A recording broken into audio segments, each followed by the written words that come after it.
It is 11 o'clock. The name of the lesson this morning is going to be remember. Remember. And I want to use Acts 20 and verse number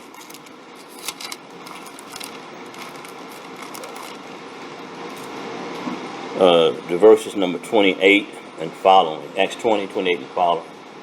I want to use those verses because we find this word in here. We all know what this word means, to remember something. Remembrance is very important. How we can remember things, and one thing makes us remember something else. The Bible says right here in Acts 20 and 30, it says, "Take heed therefore unto yourselves and to all the flock over the which the Holy Ghost has made you overseers, to feed the church of God, which he purchased with his own blood. For he said, for I know this, after my departing there shall grievous wolves enter in among you, not sparing the flock. Also of your own selves shall men rise up, speaking perverse things to draw away disciples after them.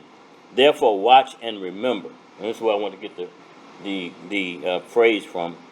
Watch and remember that by the space of 3 years I cease not to warn every one night and day with tears.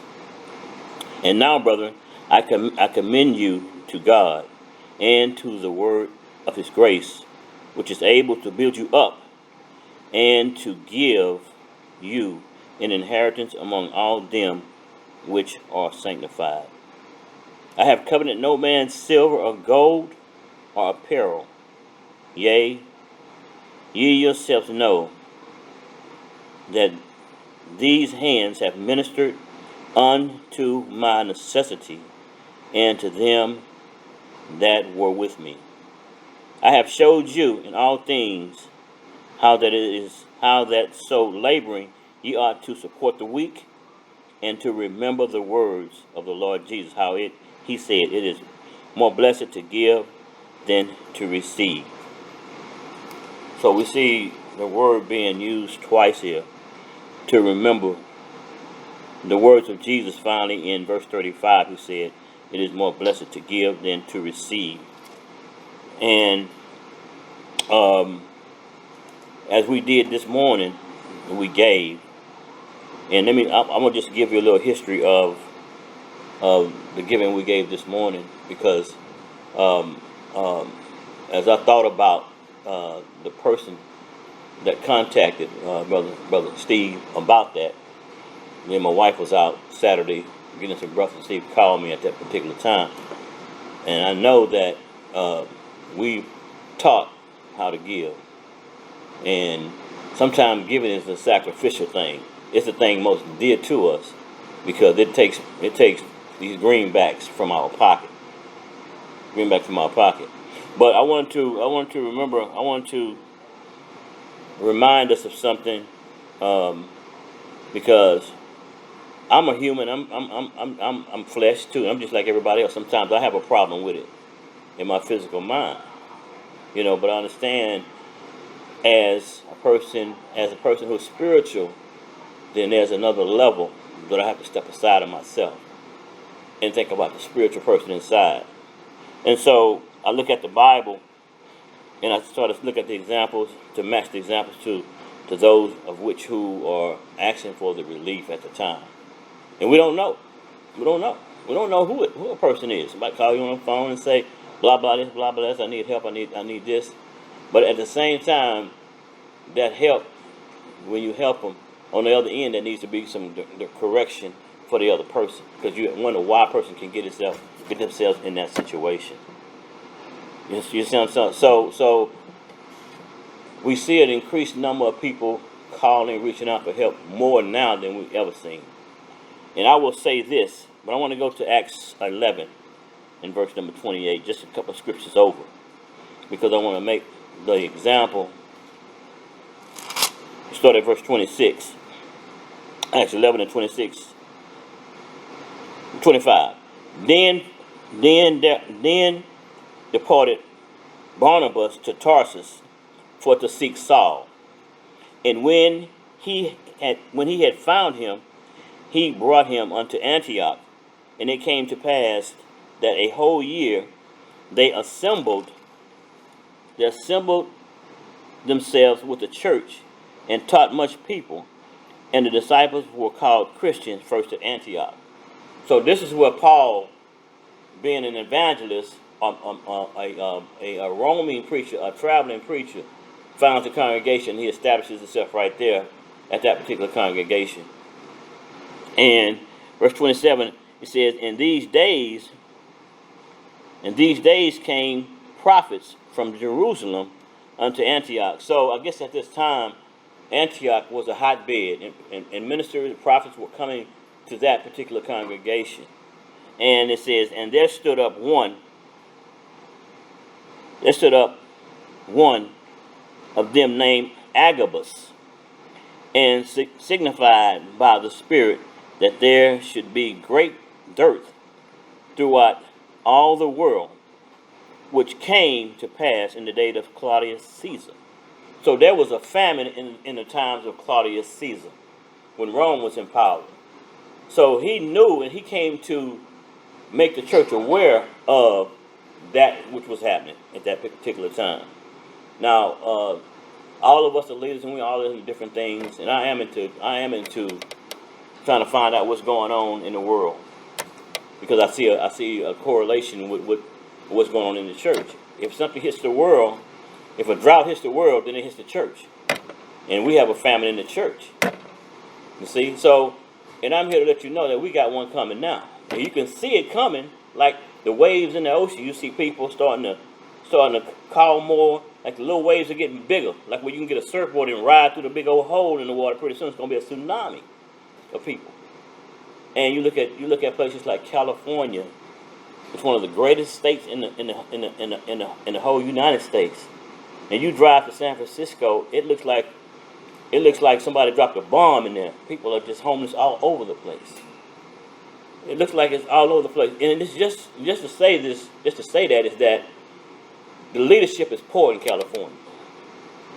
And nobody's pointing that out, but they want that California model to be the model for the whole United States. So you see it kind of cascading from there to here. We already got it here anyway, where we got it in other places more or less. But they want that to roll out from California, places like New York, into the whole society. And so we see people calling here. And now, on the other hand, I want to finish reading. So this happened in the time of Claudius Caesar.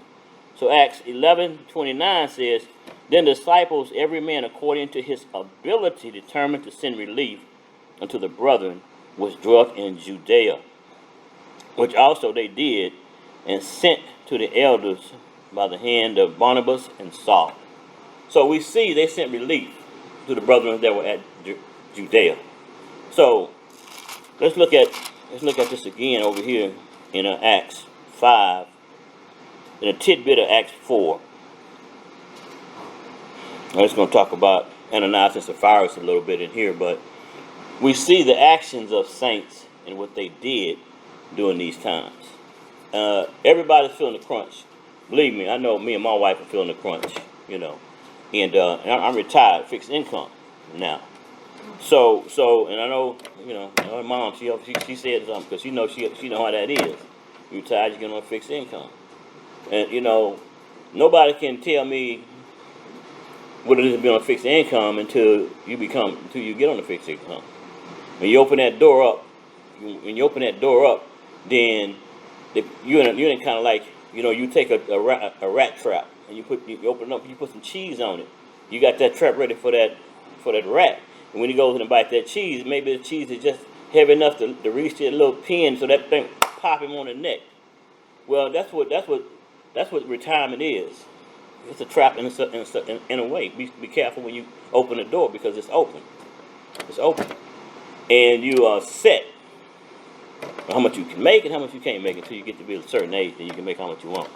So, so all I'm saying is that we have to be aware of some things, that are going on. Be aware, and that is something that most people are not unaware. I'm not unaware. I'm not aware of retirement and how it works and the ins and outs. It had to happen. I made it happen, but now I figured it out that it is good to have it, but at the same time, it pins you in right here because you'll be controlled by the money that's in our pocket, and they know everything about it. The people who send the money out, they know everything about it. Have study groups, focus groups. They've been doing it for years. They know how to pin you in like cattle. So when we have people that get in these situations right here, if you're pinned in like a cattle, like if you retire, you understand a little bit about that situation. I don't know what happened to them. I don't know what their problem was. I think that the internet and social media plays a lot into how people get themselves in predicament, because social media raises our children up now. You see on social media now how people are trying to tell you how to live in your relationships. If you listen to somebody on social media who's a female or a male tell you how to live, and you're married, and you listen to them, and you're not married anymore, and you got kids, and something happens to you catastrophic in your life, and you end up in a hotel because you listen to people on social media tell you how to handle your husband and so forth, and you got yourself strung out. I don't know what happened to you. I don't know why you're in that predicament, but I know a lot of people are in it. These hotels now are catering to people that live day to day. They're paying $50 to $60 on average a week to stay in a hotel. But don't tell me that you can't go and sell bottles of water on the corner, because I see Jose over there, not Javier, but whoever the person is selling water and flowers, but you can't get out and go do it. There's something wrong with that picture. Give me a second, my brother. Give me a second. So I'm saying, as always, the pendulum goes both ways. Questions have to be asked and things have to be answered when this happens. I'm gonna get to you. I'm gonna get back with you, my brother Craig. But I want to read this right here. Acts 4 and verse number 34.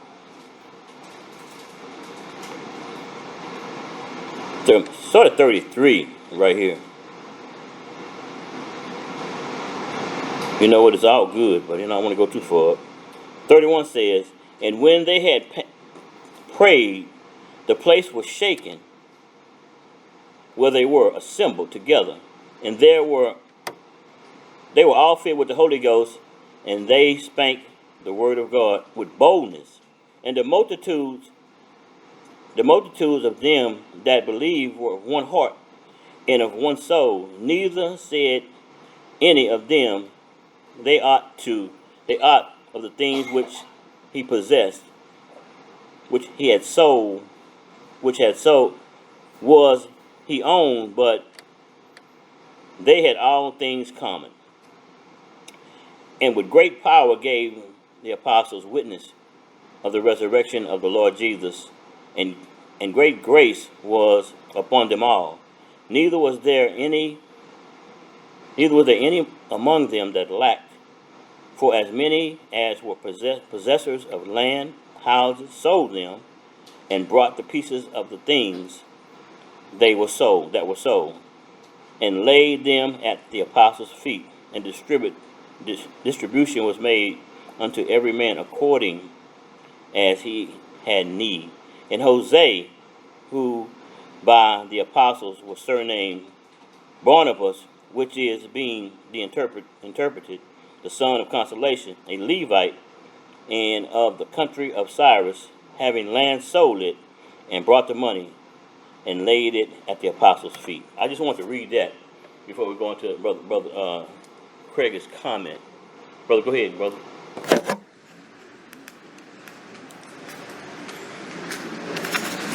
I almost forgot what I was. That's all right, brother. Go ahead. Good morning, church. Yeah, just like brother said about the water and stuff, we should learn from other people's mistakes as well, but we should learn from our mistakes that we've been through beforehand, but some of us don't learn at all, as far as going through what we go through. There's nothing wrong with helping, but sometimes we have to learn how to investigate before we help. We can't just go out here and just start without investigating anything. Because some people have doubts about a lot of things what goes on. Because, like I said, there's nothing wrong with you helping. I mean, everybody has, some people have a heart to give, but you have to investigate and see what's really going on behind closed doors. Because sometimes people can play you as a fool. Like they say, you fooled me once, shame on me. Fooled me twice, shame on you. So we have to understand is that, yeah, we are the church, yes.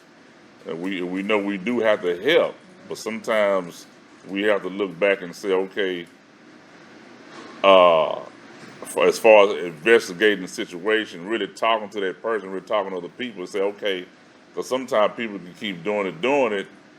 It's just like, we had other people that came in before, and when they walk through the door, we already know what they want anyway. Mm-hmm. But as soon as they stand up, it's like, okay, you've been here 4 or 5 times.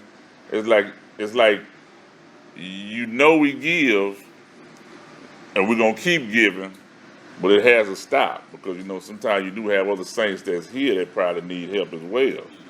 But like I said, there's nothing wrong with that. What you doing it, and it's just like out of the country like India. It's like, okay, why is it they keep asking? It's like, okay, have we actually investigated?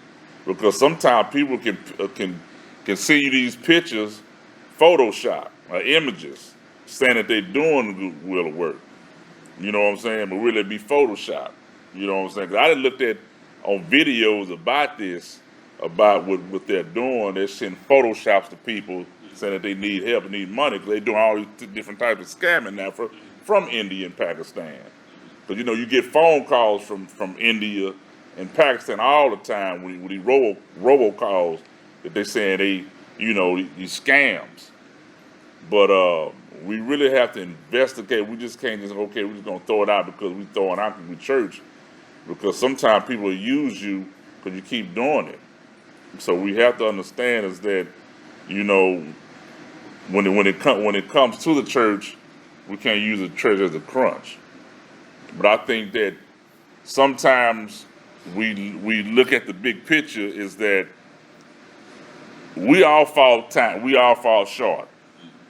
We all fall short. We know that. We all know that. But we have to understand that, like you said earlier, we have opportunity out here now. You got Uber Eats, you got Uber. You even have stuff on the computer. You stay at home online doing stuff online and making $100 a day sometimes. But we have to understand is that as you say, you don't work, you don't eat. So we have to understand it. And I know people that can't work, that need help. But sometimes it's like this. I done seen people with no legs, no arms, or either with no arms drive a car with their feet. You know what I'm saying? I didn't see people that actually, like you say, selling water, like, immigrants or whatever. They come over here, they don't have no job, but they sell water or sell flowers. And you got this other man right next to him, not said, but he had a sign him said, just give me 50 cents. You know what I'm saying? So there's nothing wrong with helping brothers and sisters, but we have to learn how to investigate. We can't do it too much. Because if you come if I come to Keith, this is like my 4th time coming to you and say, hey, brother, I need $300. You say, what for? You know what I'm saying? I said, well, if it's for the same thing over and over again. So you're going to keep giving me $300. And you say, well, Brother William, what's wrong with you? You know what I'm saying? So it's like, well, brother, well, now you something you're doing, I'm going to let you hunt for yourself. Sometimes we got to let people hunt for themselves.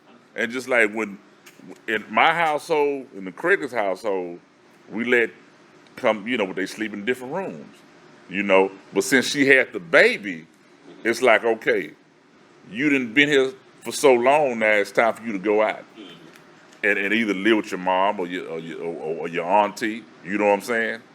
But and like I was telling him, I said, we done did our part. I know you got your job and everything, but you got to get out and do more. You know what I'm saying? So, but it's like I said, it's nothing wrong. It's nothing wrong with helping people. Amen. I agree. I agree with you, brother. I agree with you. Yeah. I just want to say I agree with what Brother William said. I just feel like, we get this too often. I mean, we need to do, as a church, need to do more investigating when we have people come asking, I would say all the time. And I think of it like this. I mean, we have a basket going around, say for instance, we do a second basket, but I mean, whether we do the second basket or not, is the church going to give to that person's need? Well, the church, that money didn't come out the church fund. Oh, that It can't. didn't come out the church fund, but I mean, why do we do a second basket if we're going to do it anyway? What do you, I don't know what you mean. I mean, we do 2 baskets, right? Mm-hmm. Why do we do 2 if we're going to give it to them anyway? Well, because the money that we put in the first time, that's the church fund. That's if true. we can, you can. It's like anybody can give somebody some money on the street corner. That's true. And then when we ask for an offering, you don't have to give. That's true. You don't have to give. Neither one. You don't have to give. You have a disagreement with it, That's true. and I don't always agree with it because I mean, there's so many investigators here. There's so many investigators here. There's so many people who can reach out and go and do the legwork. You got a family. I got a family, and so forth and so on. I don't agree with every offering, but if I stand up and say that amongst everyone, everybody don't have to give. If we have a second offering, you don't have to give anything. It could be an empty basket. We didn't get nothing. We didn't get nothing. So my thing is this right here is that this person's gonna get help one time. I'm not the one dealing with this person because I made the point, and I'm not getting upset. I made the point when I was on the phone because you give a dog a scrap, he's gonna follow you home. And so I don't have, I've been through this before. I already know how it is. And I hate it. I told the brother before I made this statement. I said I hate to make this statement, brother, but if you give a dog a bone, he gonna follow you home. So I'm telling this is a one time thing. You know what I'm saying? So if it was $20 that was given, that's it. Other churches have to understand that they have to give the same way we give. I'm not going to name no name, but the church that we visited in San Marcos, huge congregation. If they wanted to help somebody, everybody could give $1, and that person would have all the help they need. $1. So the church that this person goes to, they can help the 2 women here too. They said they can't help her, but we just did, and it's a bigger congregation than ours. And she gets a ride to go to that congregation. I'm not naming the name. What if they helped her before? Well, I don't know that. See, that's the thing. I don't know that. I don't know that. Well, how you going to investigate it? Because somebody going to tell you, you're going to volunteer the information that you asked. They probably had already gave. Maybe so. That's speculation. So we can't keep giving you. But I just wanted to say it's just strange to me that we help a lot of people and we help a lot of people that's local, but we never see those people. It's just strange. I mean, we help them, but we never see them. I agree. You might feel a little better helping if you could see them sometimes. Well, if you've never been, that's why I went to the script. If you've never been in a situation where a family is coming, you're not going to see a lot of people. When these people gave to Judea, they didn't see the people in Judea. They just gave it and sent it to Judea by word of mouth by the elders. And you make a decision, and you get criticized for that decision. You might get backlash from it. That's just a part of it. I don't agree with every decision that's made. I don't agree with it.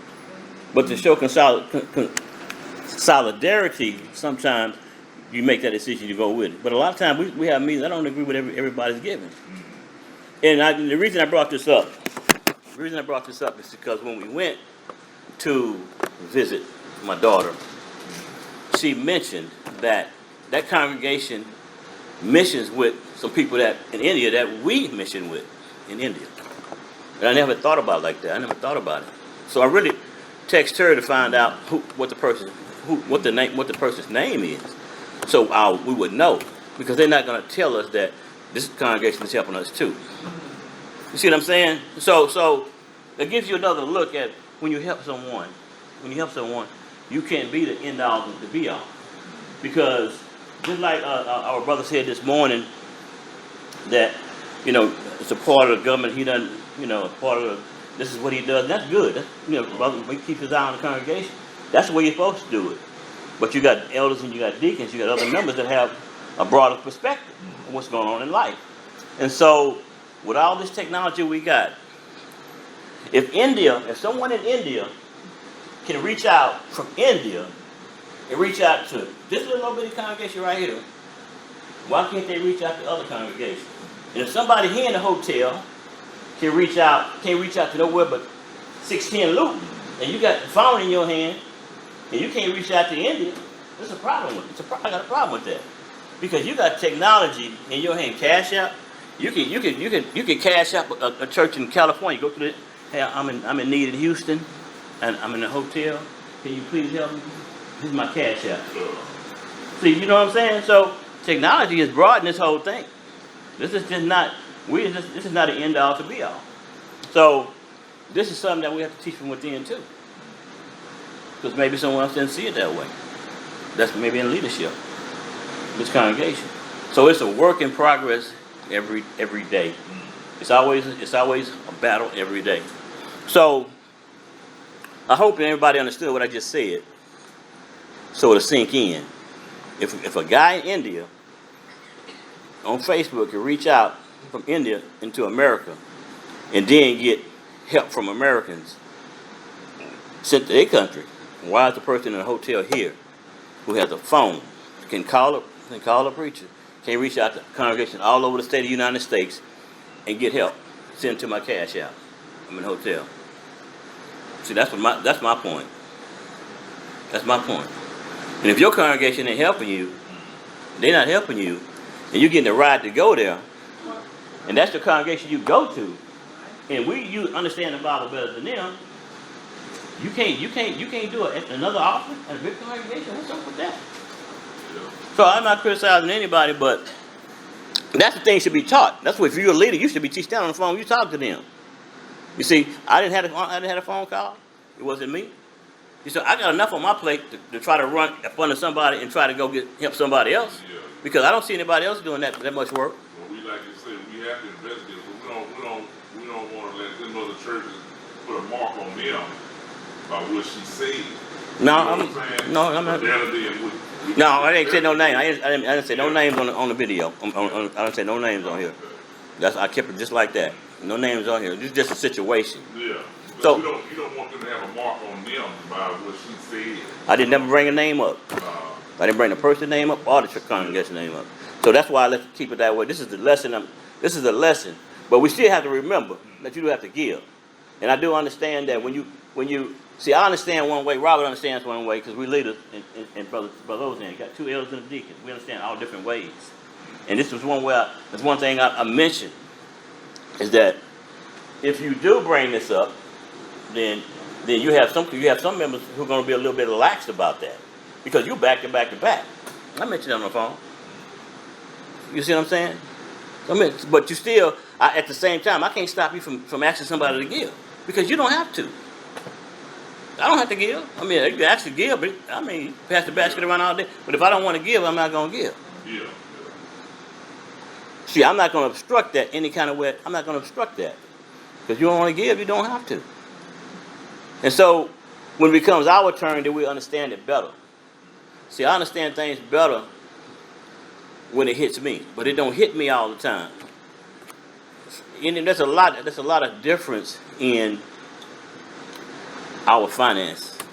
I pay the bills, and the bills come to our house. When they get paid, I pay them. I see what I got to do to pay them. You might pay the bills, it might be different in your house, it might be different in your house. But there's so many things I got to do and how close we are to the edge. There's some things I just can't reveal. Things got to be calm around my house, around your house. There's some things you have to keep to yourself.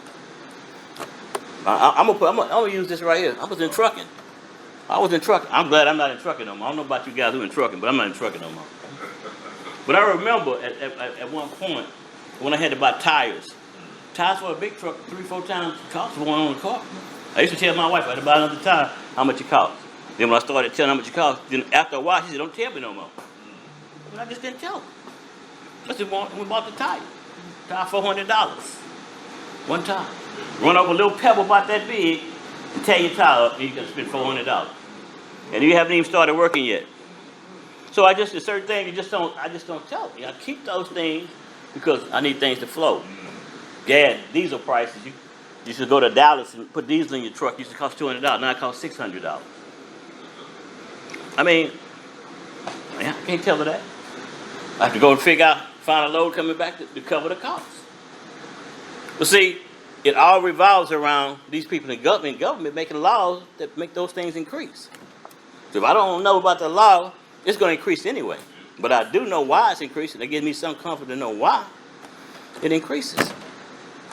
So that's what being a leader is all about as well. But I do want to go. I had a thought here. Thank you, Brother Craig, for bringing that up. The lesson that I had was more leaned to another direction. But since we did have that opportunity today that we gave, then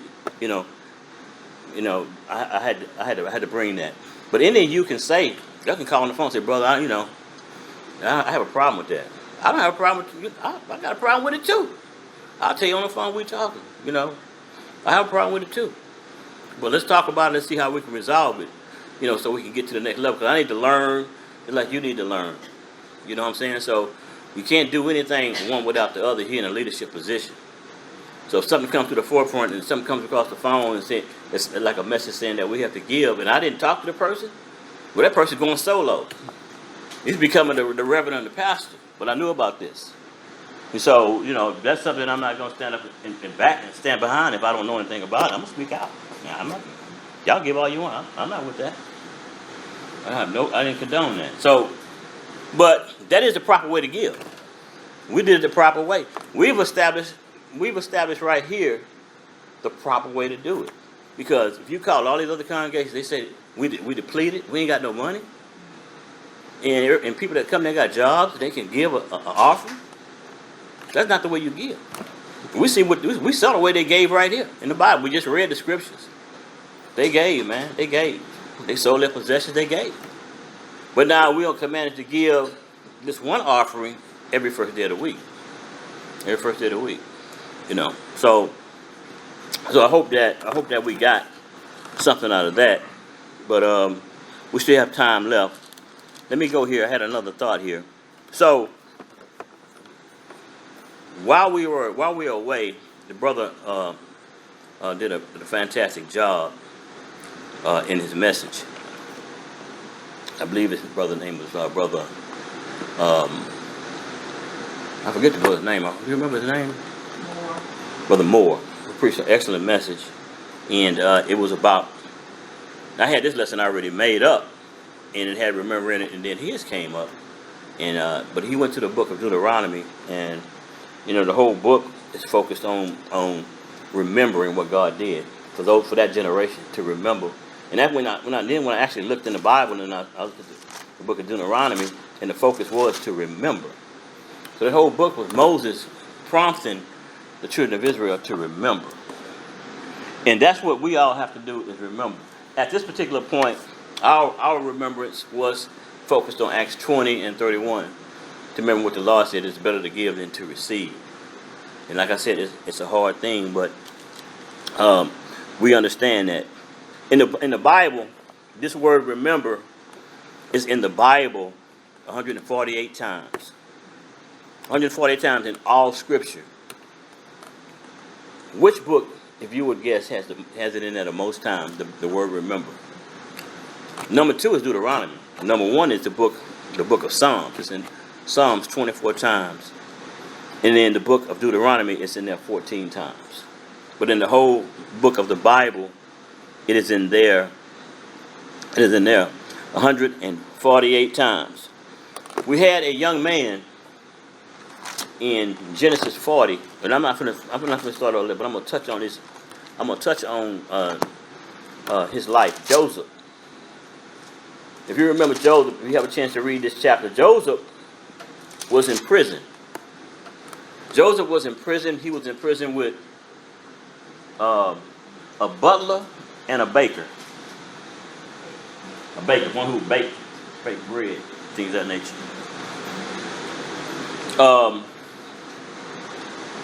Both of them were put in prison by the king.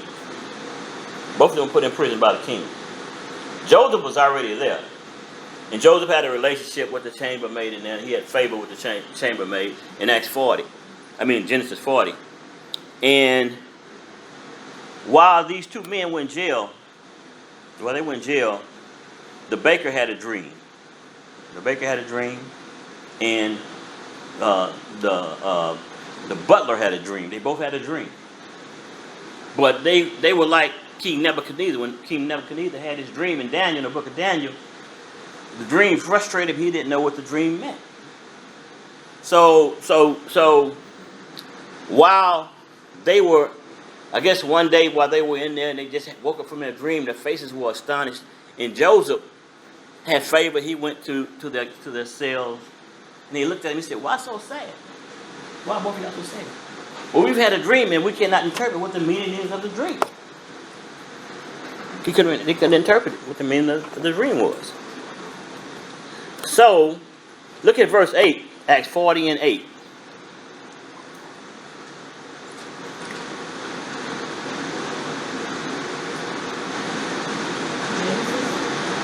Genesis 40 and verse number 8.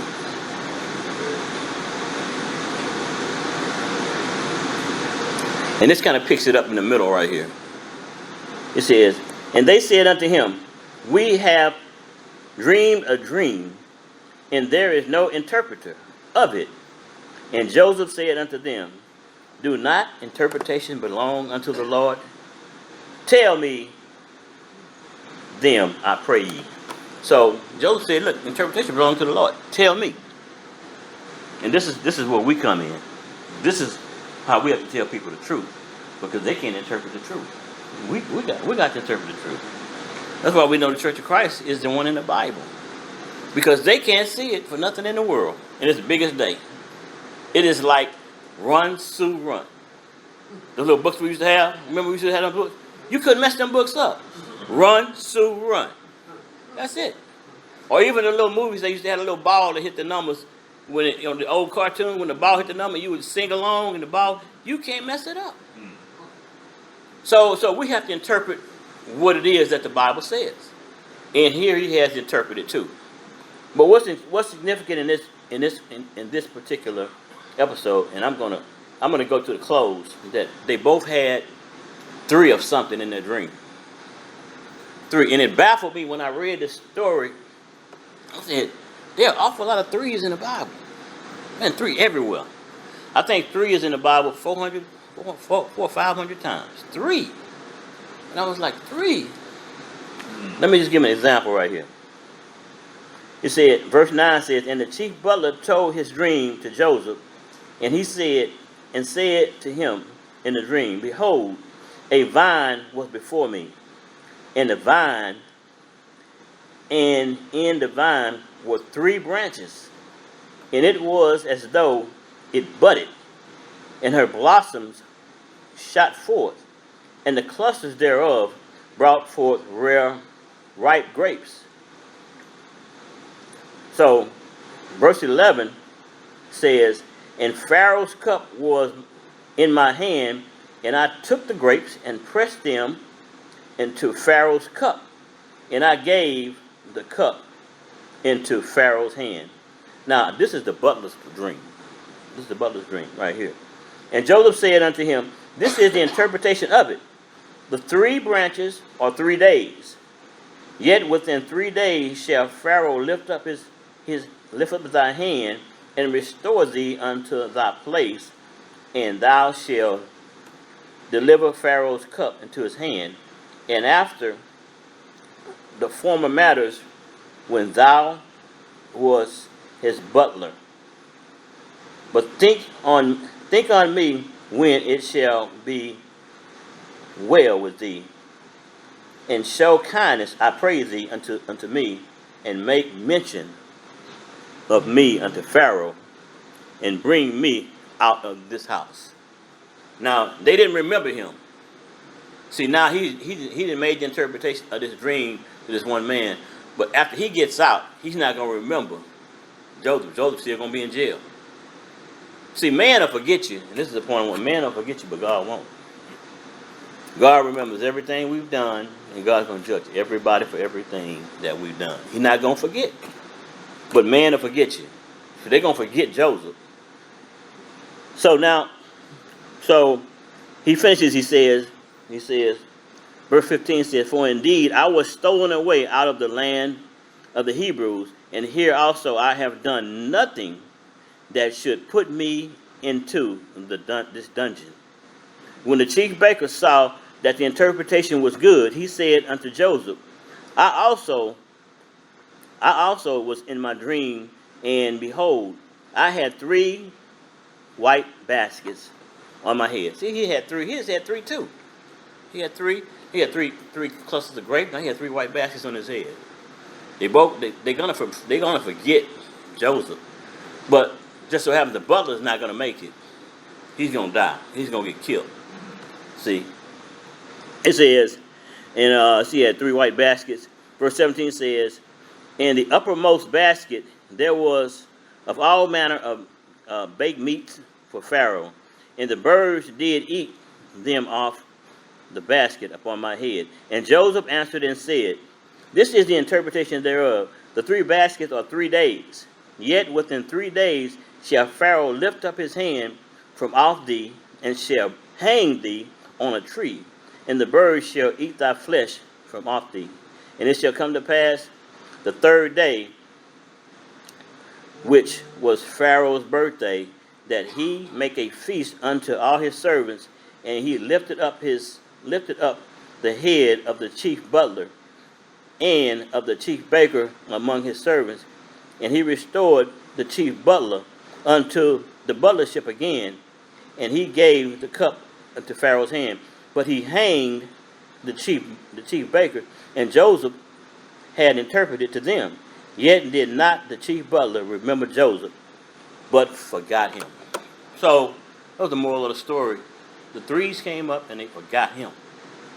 But just to close, 3 is the number of perfection. It's the number of perfection.